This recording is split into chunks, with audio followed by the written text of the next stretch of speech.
Well, I hope you all had a wonderful Thanksgiving and you enjoyed the time with your family. I did actually this year take over the turkey duty. So I cooked the turkey for the Thanksgiving dinner. Might have slightly undercooked it, if I'm being totally honest with you. There's a little bit of pink in there. Not the whole turkey, but just around the sides, around the thighs and everything. Everyone survived. Nobody died. And anyway, rare turkey is a delicacy in some parts of the world, I assume.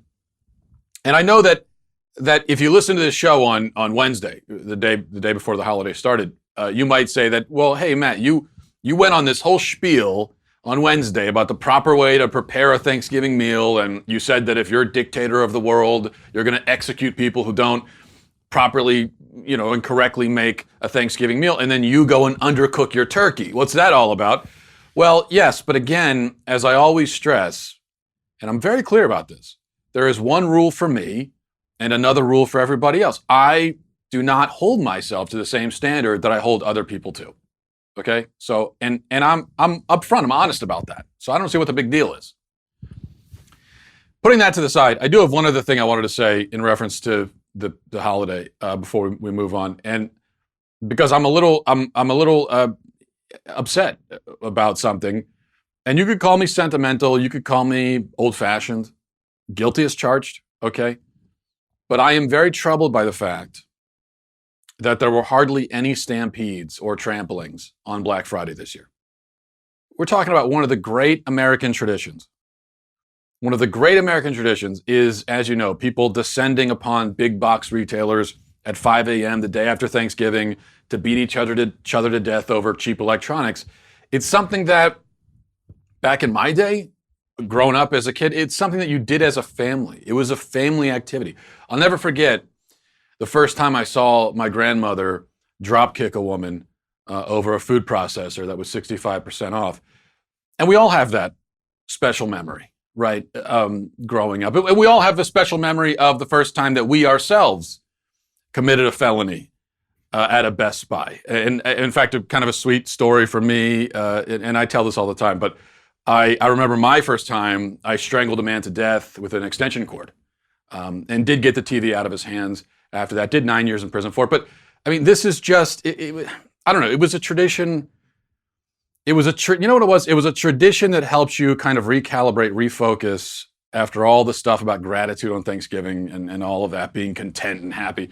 You were able to get that out of your system and remember that the accumulation of material things is the point of life, and it's what gives life meaning. So it wasn't just a tradition. There was something real behind it, But in recent years, there's just been a lot less of that. And then this year, there was a brawl here and there. I saw a few videos, but a few arrests. But it's not like it used to be. Everyone just orders their stuff on Amazon. And so, yeah, you still have the materialism that's alive and well, and that's good. But we totally miss out on the bloodlust and the violence. And I'm sorry, maybe I'm stuck in the past, but it's just not the same. That's my thing. Okay. Traditionalist. I've always been that way. I guess all we could do though is move on. Much to discuss on this Monday, including a surprising and actually inspiring. I'm switching out of sarcasm mode now, so now we're into. There's a actually inspiring moment in a college football game on Saturday. An inspiring moment that, of course, also upset plenty of people on the left, as they tend to get upset about things, especially good things. So we'll talk about that. But first, a word from Ancestry DNA. It's really hard to overstate the importance of knowing where you come from, knowing your history. I think maybe in times past, people were more connected to their past. They knew more about it. It's just there was a more direct and explicit line between where you are now and where your family was. But these days, the past can tend to feel, well, distant. And that's where Ancestry DNA comes in to connect you with your past and with your family. Ancestry DNA doesn't just tell you which countries you come from, but it also can pinpoint the specific regions within them, giving you insightful geographic detail about your history. You can trace the paths of your recent ancestors, learn how and why your family moved from place to place around the world, from discovering origins in over 500 regions to the most connections to living relatives. No other DNA test delivers such a unique and interactive experience Only Ancestry DNA uses the world's largest family history database to give a deeper and more detailed family story, DNA story. You can combine what you learn from your DNA with over 100 million family trees and billions of records, and that will give you even more insight into your history. So you could save big on Ancestry DNA with holiday special pricing, and you could spark meaningful conversations around the holiday dinner table. Give the gift that can unwrap their history. Head to my URL at ancestry.com/Matt to get your Ancestry DNA kit on sale today. That's ancestry.com/Matt. Ancestry.com/Matt. All right, the great Ohio State running back J.K. Dobbins had another big game on Saturday against Michigan. And then towards the end of the game, wasn't a very interesting game. It was kind of a blowout. But the most interesting thing that happened was towards the end of the game, the announcer, Gus Johnson, surprised everybody with an anecdote, the kind of anecdote you don't hear very often at football games, an anecdote about Dobbins and his mother. Well, just take a listen to this. 211 yards rushing. What does this kid not do? He's churning the clock out in between the tackles, and then bam, lightning on the outside, the explosiveness to go down, and then up and over the top to put that ball over the goal line for a touchdown. What a day for J.K. Dobbins. Absolute dominant performance from Dobbins and this offensive line. J.K. Dobbins' mom, Maya, became pregnant when she was 18 years old. She went to the doctor because she was thinking about aborting the baby, but changed her mind. That baby turned out to be that young man, J.K. Dobbins, who she calls her miracle baby. Now, as you might expect, some people on the left were watching this game and didn't like that story was shared. And they expressed frustration on social media. And that's actually how I first heard about it, was people complaining about it. I watched part of the game as it aired, but I missed that moment originally when it happened.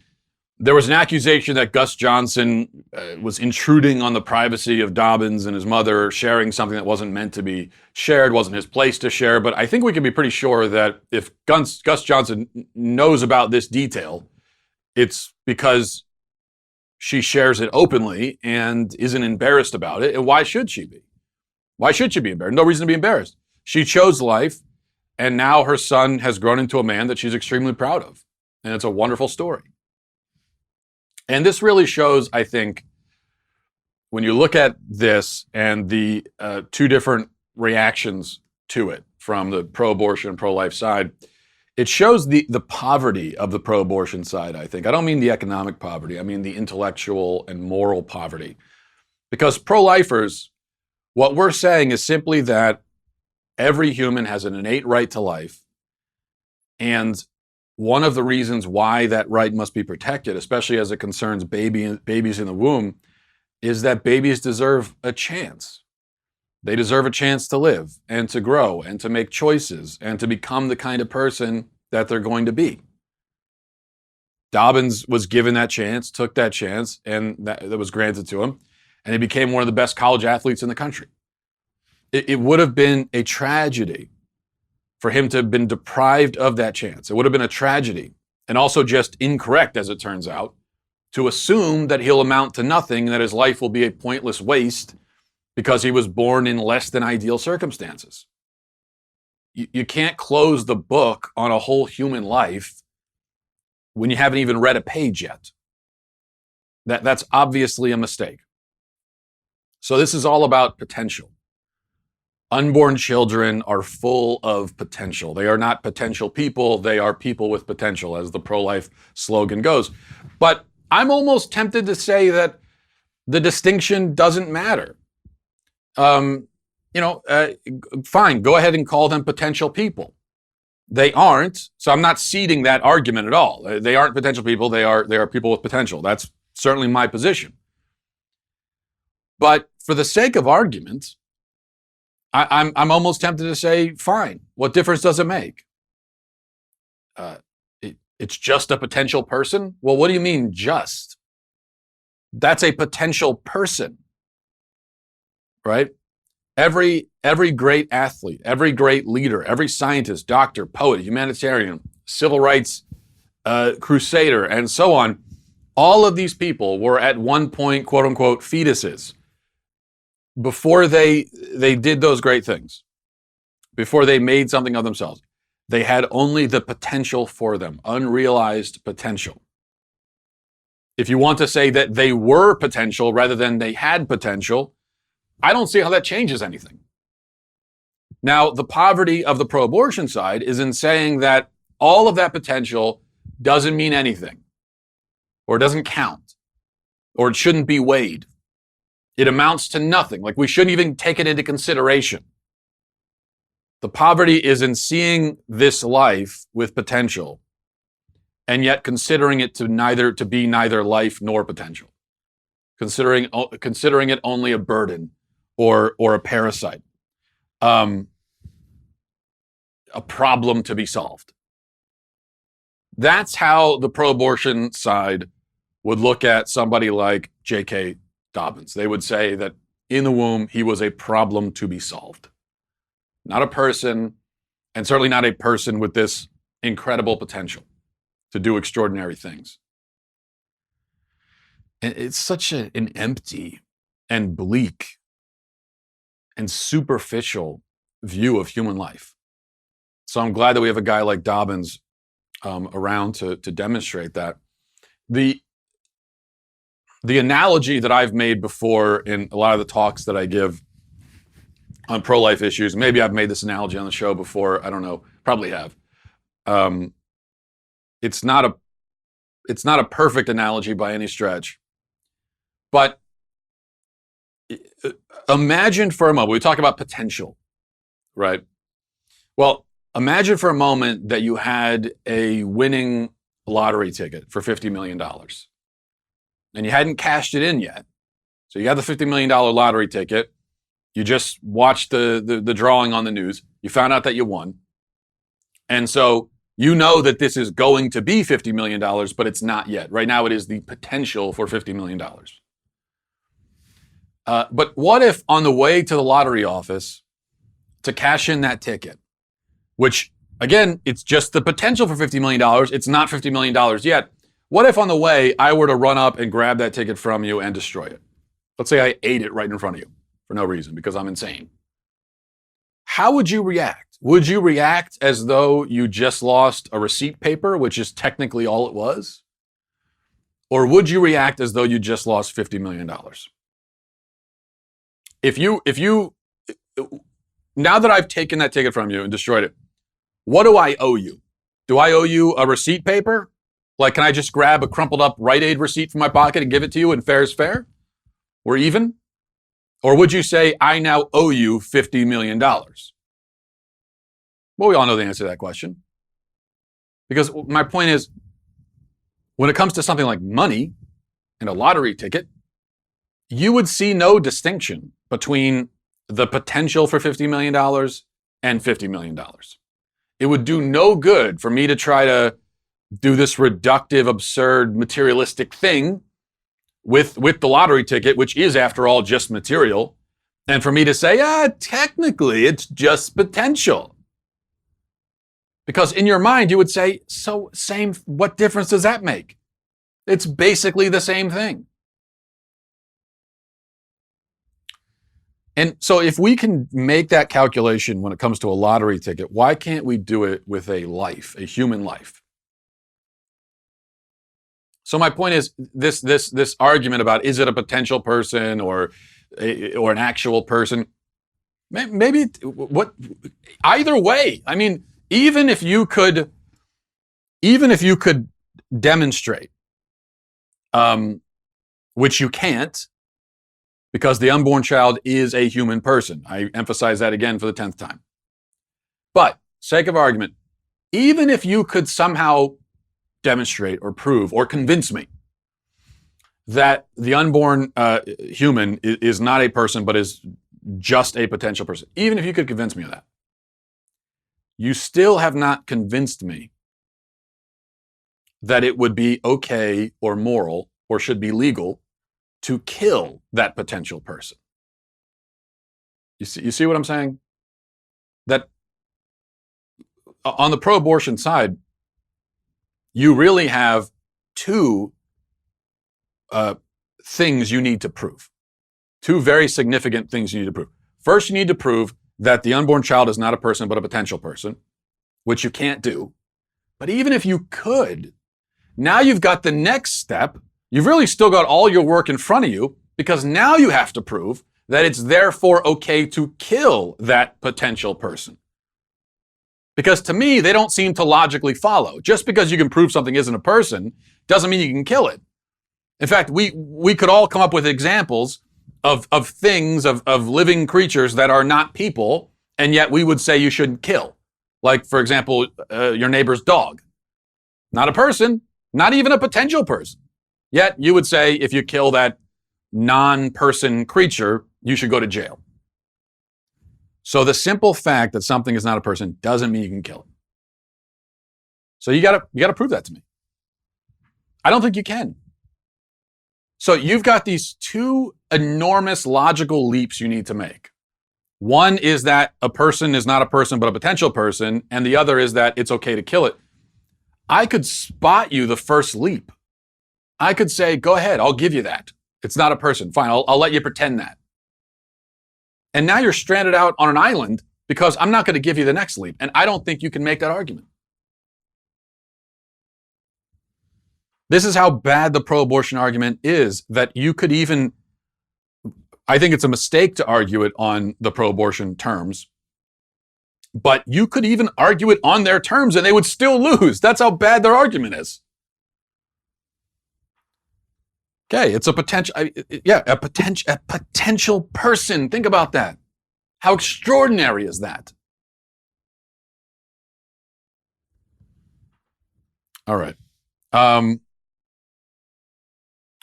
What else we got here? Okay, and then there's this. Watch. And by the way, you know, I sit on the stand, and it get hot. I got hairy legs that turn blonde in the sun. And the kids used to come up and reach in the pool and rub my leg down so it was straight, and then watch the hair come back up again. They'd look at it. So I learned about roaches. I learned about kids jumping on my lap. And I've loved kids jumping on my lap. Yeah, I have nothing to add here, not much to elaborate on. Just Joe Biden telling a story about children rubbing his bleach blonde leg hair in the pool. I was traumatized by this image, and I thought it only fair for me to share the trauma around because I had to experience it, and now I want you to carry this burden. I want you to help me carry this cross. The only thing I'll say about Joe Biden, I know the general feeling now is that Biden is really coming undone mentally, and if he's the guy in the general, he'll get trounced by Trump. That's the feeling among many Republicans, and I see the logic of it, and it maybe is even true. He's an extremely weak candidate in more ways than one. So I could see how you would say, well, he's going to do very poorly. But I will caution one thing, one word of warning for any Republican or conservative who gets overconfident about it. It is possible that Biden's craziness is baked into the cake at this point. That's the feeling that I'm getting about him. And that's part of the reason why Trump is not harmed by a lot of the things that he does and says that would destroy any other politician or candidate. This is what's so frustrating for Democrats and has been for ever since he came on the scene, that he appears to be impervious because it doesn't. He can say whatever he wants, and things that he says and does that would just be huge, be considered huge gaffes and politically ruinous for other candidates. It's not for him. Trump can get away with saying and doing all kinds of things because it's baked in. And we kind of know, well, that's just Trump being Trump. That's what he does, and that's how he acts.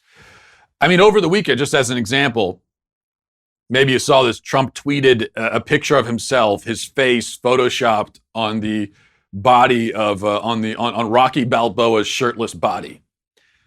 And no comment or anything, just the picture he tweeted. And conservatives laughed about it and said, oh, that's our president being silly.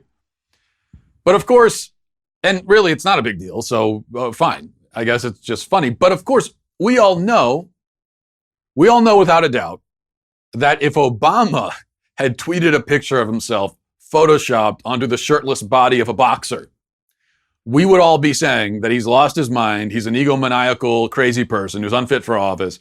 That's what every conservative would be saying, without a doubt. There's no point in, don't deny it, don't try to deny it. We know it's true. Let's just be honest with each other here. There's a lot of, that's just one example. There's a ton of stuff that Trump does and says that if Obama were to have done or said that, we would still be talking about it now, years later. But it's different with Trump somehow because we're just used to this stuff. And so it's not the same thing, right? It's not, I mean, imagine if Nancy Pelosi tweeted a picture of her face photoshopped on the body of like a swimsuit model. Now that would be more disturbing, I think, on a number of levels, but it would really technically be the same thing, right? Yet she could never get away with that. But for Trump, it's baked in. For better or worse, it's baked in. Well, I wonder if Biden won't benefit in a similar way. I wonder if he hasn't said enough crazy stuff at this point that people are just like, that's Biden for you. Yeah, it's creepy and weird, and I don't know what the hell he's talking about, but that's just Biden. I'm thinking that might be the case. I don't know. And a general election between these two will just, I think at the very least, we'll all be entertained by it. If you can imagine, can you imagine a debate between Joe Biden and Donald Trump, 2.5 hours of these two just going back and forth? Who knows what'll happen? By the end of it, one of them is going to be like yodeling. The other one's going to be doing who knows? One of them is going to be doing somersaults on the ground. It's just going to be, you can't even predict it. You have no idea. You follow both of these guys and their train of thought and just, you give them, and who knows where it's going. I think it'll be entertaining.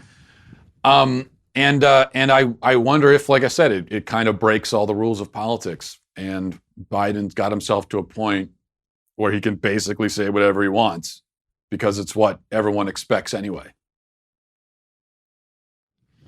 They're kind of providing a blueprint, I guess, for other politicians. Because traditionally, the idea is if you're a politician, you got to be completely buttoned up and you have to be completely scripted and everything's got to be totally clean and there can't be any skeletons that are, well, you might have skeletons, but you can't let anyone see them. And every answer you give has to be perfect and has to be very diplomatic and calculated and considered. The other option is the way extreme end of that. The opposite end of that spectrum. And to just be nuts all the time. And then it's just who you are. So, all right, we'll see. We'll see how that goes. One other thing, I wanted to talk about this briefly. Article in the Daily Wire, headline, Angela Merkel says freedom of expression has its limits and must be regulated to keep society free. Reading a little bit from it, German Chancellor Angela Merkel spoke out against free speech this week, suggesting the government can and should regulate what people say to keep society free. Merkel, speaking at an event for the German Chamber of Industry and Commerce in Berlin, stumbled up the stairs before taking the podium and suggesting the government ban speech she considers extreme and decrying freedom of expression. She said, "We have freedom of expression in our country for all those who claim they can no longer express their opinion. I say this to them, if you express a pronounced opinion, you must live with the fact that you will be contradicted. Expressing an opinion does not come at zero cost." Okay, so far so good. You can be contradicted on your opinion. We can all agree with that, I think, right? But, and this is where we go off the rails, freedom of speech, freedom of expression has its limits. Those limits begin where hatred is spread. They begin where the dignity of other people is violated. The House will and must oppose extreme speech, otherwise our society will no longer be the free society that it was. So then we descend very rapidly into blatant Orwellian dystopian propaganda where the way to have a free society is to restrict freedom. And that's what she's talking about here.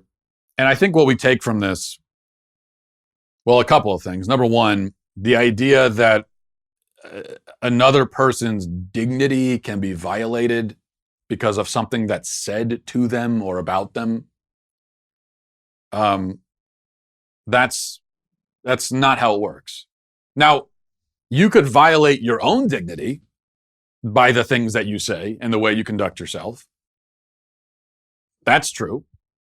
But see, that's the thing. My dignity, whatever little bit of it I have, it's still intact, cannot be affected by anything you say to me or about me. You cannot do anything to my dignity. That's something that it can only go away if I willingly forfeit it, sacrifice it. Other than that, you can't do anything to it. Now, you can, in a sense, violate my dignity, but this is the irony.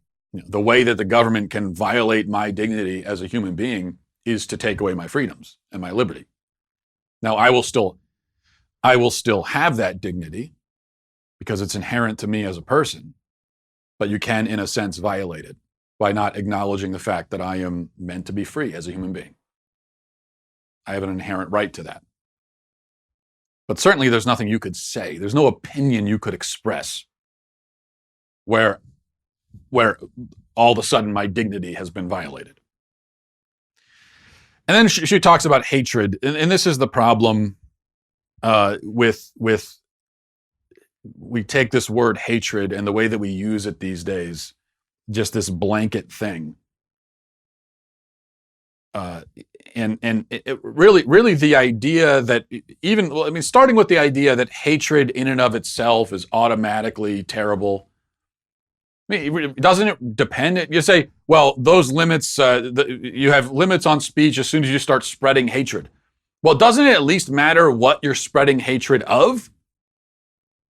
What if I'm spreading hatred of oppression? What if I'm spreading hatred of greed?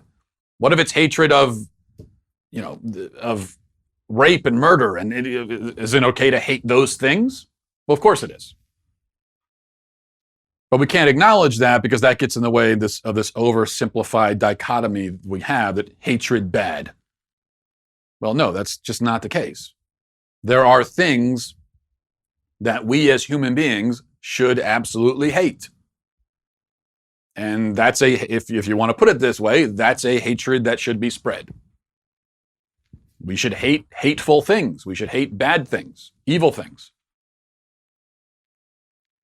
But even if someone is expressing hatred, an inappropriate hatred, an immoral hatred, hatred of another person, of a group of people, well, that's not good.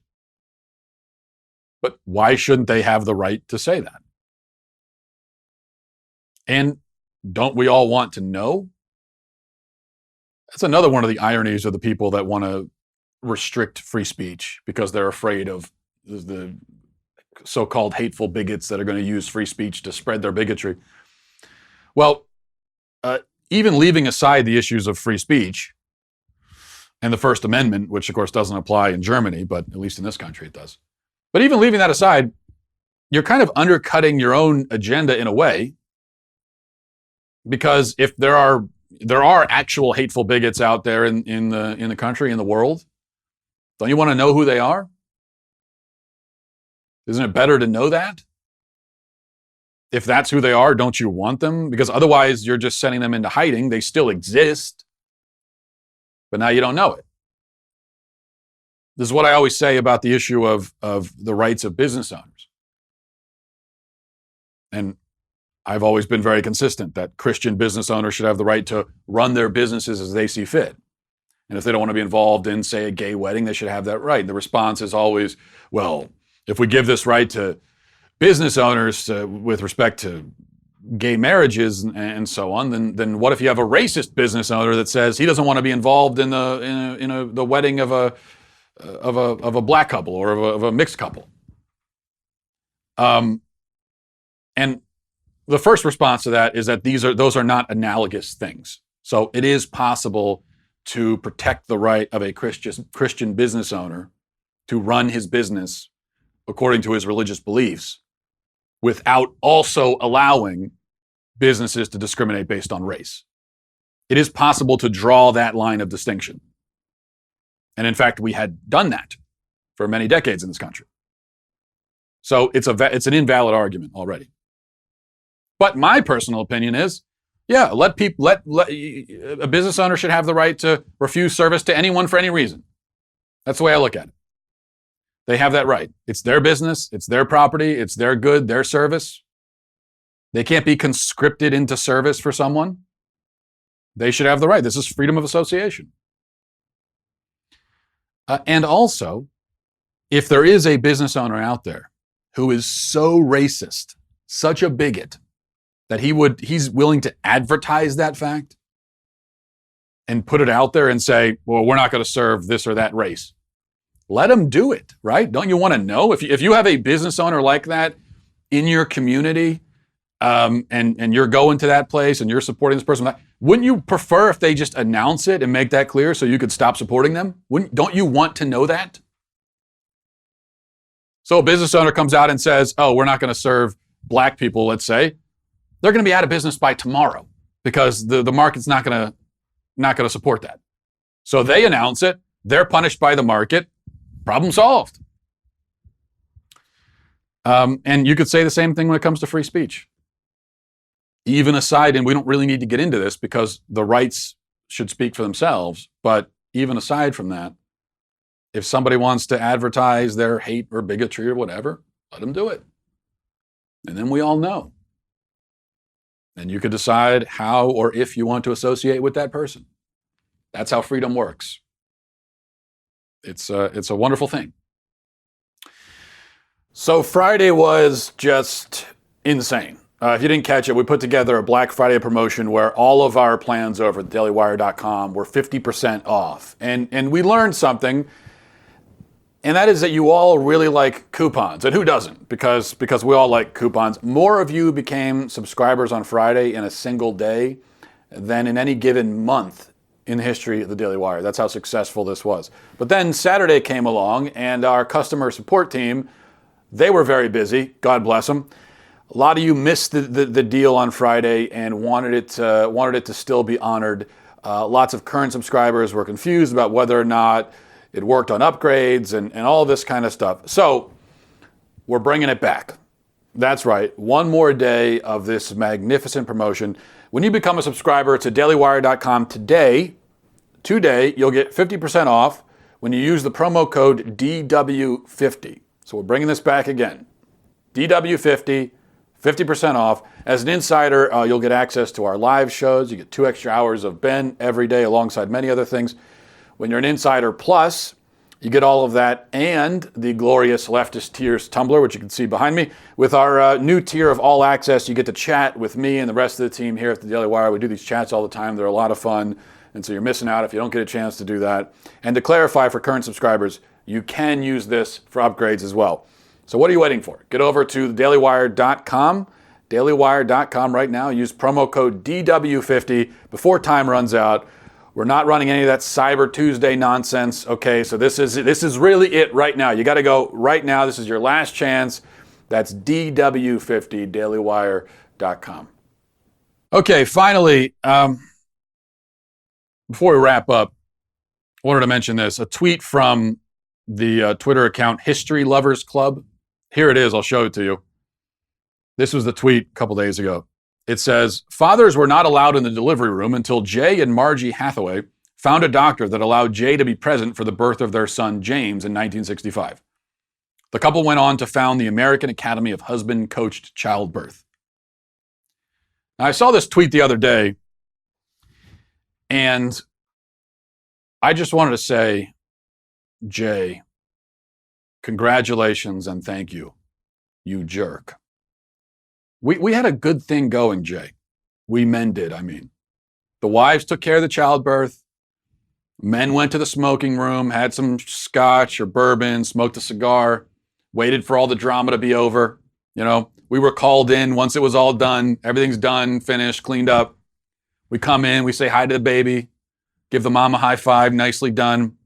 Go back, finish the cigar, check back in with the baby once it turns, 16 years old or something. It was a sweet deal, Jay, and you ruined it. And now we have to be in the room the whole time on that little chair/prison cot thing they give the dads. And if you're there overnight, they give you like an old newspaper as a blanket that you're curled up with, a sack of quarters for a pillow. The nurse comes in every 5.5 seconds for some reason during the night, is super loud for no reason. Okay, I'm here to take everyone's blood pressure. She's banging pots and pans, waking everybody up on purpose. I've been through this now with all 4 kids, and every time, this is why this tweet jumped out at me. Every time I've been through this, I always think, and every man thinks this. So listen, I tell you right now, if you're a woman, you're watching, you're scandalized by what I'm saying, and you think, no, my husband, he wanted to be there. I'm telling you, every man has had this thought. Every single one. Don't let your husband lie to you. Sorry, fellas, I gotta reveal this is just the truth. We all think this. We all think, man, if I was only born 70 years ago, I could be in the smoking room right now. But we never knew who to blame for this change, and now we know. It was Jay. Jay, you suck up. I'm just kidding, of course. There's no place I'd rather be than in that room, getting to see my beloved children take their first breaths. I mean, no whiskey could be better than that. Except maybe a Pappy 23, but that's cream of the crop, so. I'm kidding again, sort of, but not really. And we'll leave it there. Thanks everybody for watching. Have a great day. Godspeed.